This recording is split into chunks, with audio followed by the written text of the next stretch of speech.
Perkenalkan, nama saya Nursamsyah Ramdhani dengan nomor induk mahasiswa 18010252557. Saya mahasiswa aktif Universitas Muhammadiyah Profesor Dr. Hamka.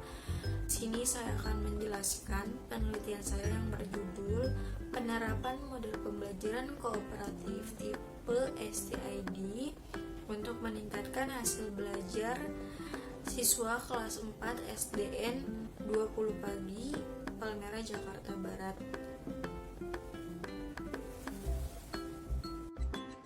Baiklah, di sini saya akan menjelaskan penelitian saya yang berjudul Penerapan Model Pembelajaran Kooperatif Tipe Student Team Assessment Division untuk meningkatkan hasil pembelajaran IPS kelas 4 di SDN 20 Pagi, Palmerah, Jakarta Barat. Yang pertama itu ada bab 1 pendahuluan, bab 2 kajian pustaka, dan yang bab 3 ada metodologi penelitian. Di bab 1 ini ada latar belakang, fokus penelitian, pertanyaan masalah, tujuan penelitian, dan manfaat penelitian. Di sini saya akan menjelaskan latar belakang dari penelitian ini.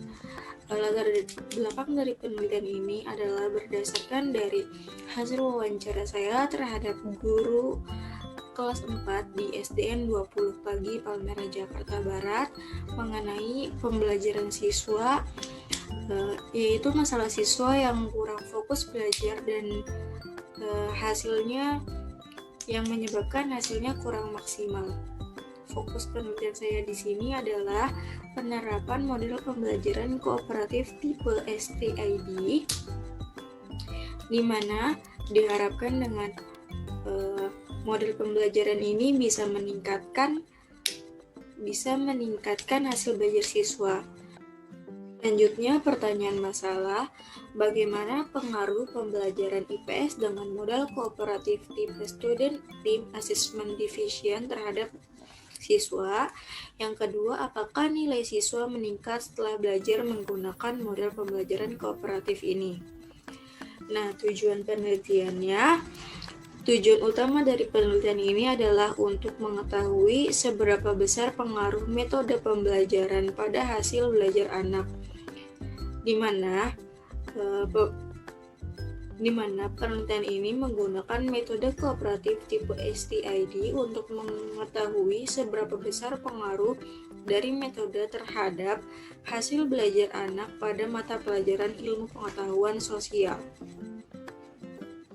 Selanjutnya ada manfaat penelitian, yaitu pertama ada manfaat bagi peneliti dan juga ada manfaat bagi guru.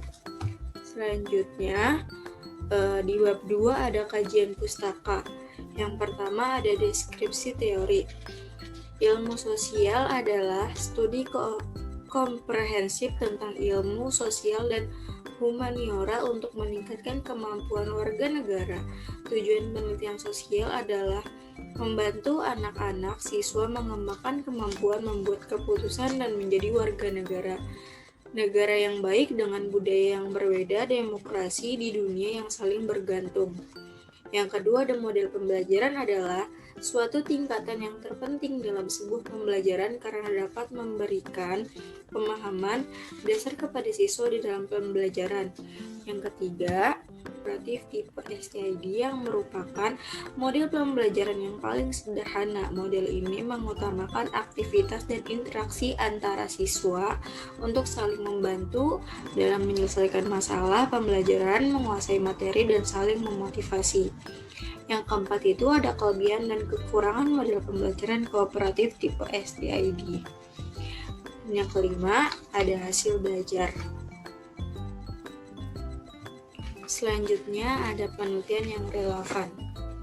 Yang pertama ada dari Oki Wasrik Winugroho, yang kedua ada Hazmiwati, yang ketiga ada Eka Fitri Hastuti, dan yang keempat ada Putri Arisudana dan Geda Aska Winama, yang dimana penelitian ini menyimpulkan bahwa model pembelajaran kooperatif tipe STID ini bisa meningkatkan hasil belajar siswa dan juga bisa meningkatkan kefokusan dalam belajar siswa.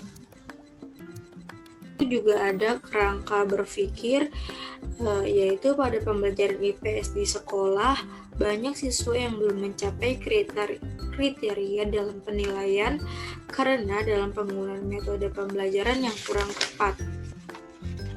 Pembelajaran IPS dengan model kooperatif tipe STID ini dirancang supaya siswa tidak bosan dalam pembelajaran dan menjadi tidak fokus, yang mengakibatkan nilai siswa tidak sesuai kriteria penilaian. Dengan model ini, yang menjadikan siswa sebagai objek dan dalam pembelajaran diharapkan mampu menumbuhkan motivasi belajar siswa. Selanjutnya di bab 3 ada metodologi penelitian. Yang pertama di sini ada waktu dan tempat penelitian. Penelitiannya dilakukan di SDN 20 Pagi, Palmerah, Jakarta Barat. Selanjutnya waktu penelitian ini dilaksanakan pada semester 1 di bulan Desember sampai dengan Juni.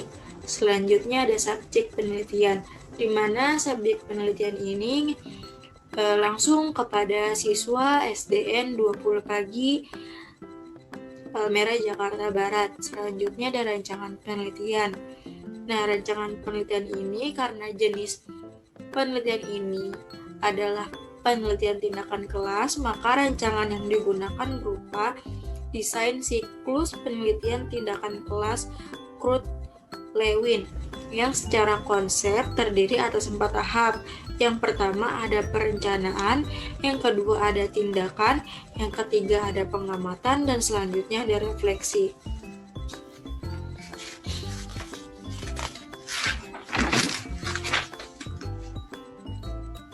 Kemudian ada prosedur penelitian. Yang pertama ada perencanaan, di mana pada tahap ini guru peneliti menyiapkan skenario dalam pembelajaran dan juga waktu untuk melakukan penelitian.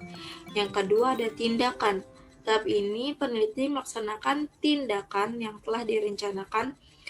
Yang ketiga ada pengamatan. Di pengamatan ini tahap observasi guru melakukan pengamatan terhadap tindakan yang sedang berlangsung dengan menggunakan teknik observasi terbuka berupa catatan lapangan. Selanjutnya, yang terakhir ada refleksi.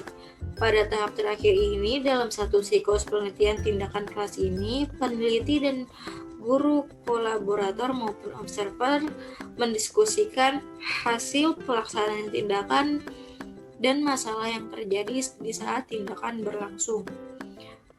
Selanjutnya, teknik pengumpulan data.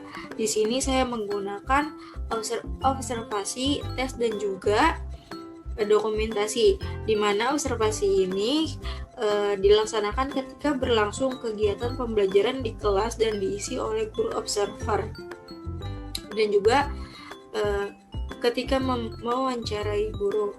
Selanjutnya tes ini dilakukan sebelum dan sesudah penerapan model pembelajaran ini, di mana untuk mengetahui apakah ada peningkatan hasil pembelajaran setelah melakukan model pembelajaran ini. Selanjutnya ada dokumentasi. Dokumentasi digunakan sebagai bukti bahwa sudah melakukan penelitian. Selanjutnya instrumen penelitian. Di sini menggunakan tes hasil belajar, lembar observasi, dan juga dokumentasi. Yang terakhir ada teknik analisis data. Saya menggunakan 2, yaitu ada validitas dan juga reliabilitas. Validitas digunakan untuk menentukan valid atau sahih tidaknya suatu tes dalam mengukur apa yang diinginkan.